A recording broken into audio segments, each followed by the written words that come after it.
All right, I wanted to say hi to Zion, Alexa, and Lula. My students new or coming back into Shirley. Your assignment tonight or for Tuesday is in the student workbook. There's a thinner one that I think is called the student practice booklet, but it's the student workbook, page 53.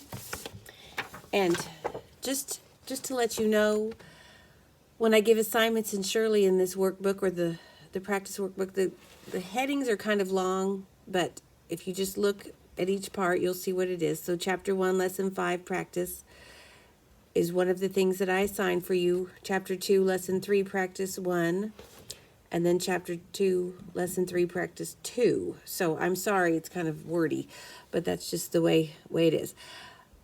These are pretty simple, but I just wanted to make sure you understood. This first section is synonyms and antonyms, and we'll be doing that with vocabulary throughout the year. So like on number 1, prodigy and genius. If you don't know what those words mean, you'd need to look them up and determine whether they're synonyms or antonyms. I'll let you know, sometimes it doesn't seem like maybe they're exactly the same, but she would still count them as synonyms, or they're not totally exactly opposite like black and white, but if they don't mean the same thing, it would still be an antonym. So sometimes it's a little tricky, but I think you can know they're very similar or used in a similar way, or they're opposite, or they're used kind of in a very different way, would be how to tell. Once you know that, you either circle synonym or antonym for the first 4, then the 5 and 6, you're going to make up your own. 1 synonym and 1 antonym. All the directions are up here. Chapter 2, lesson 3, practice 1, you're just doing the 4 types of sentences. If you're not sure what those are, this book has a nice reference section.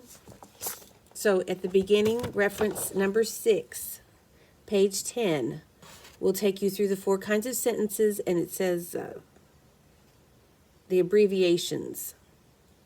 So that will be the reference 10. They're also down here on the next one. But just so you know, you can always look back at that to help you know which kind of sentence this is and what kind of punctuation it would need.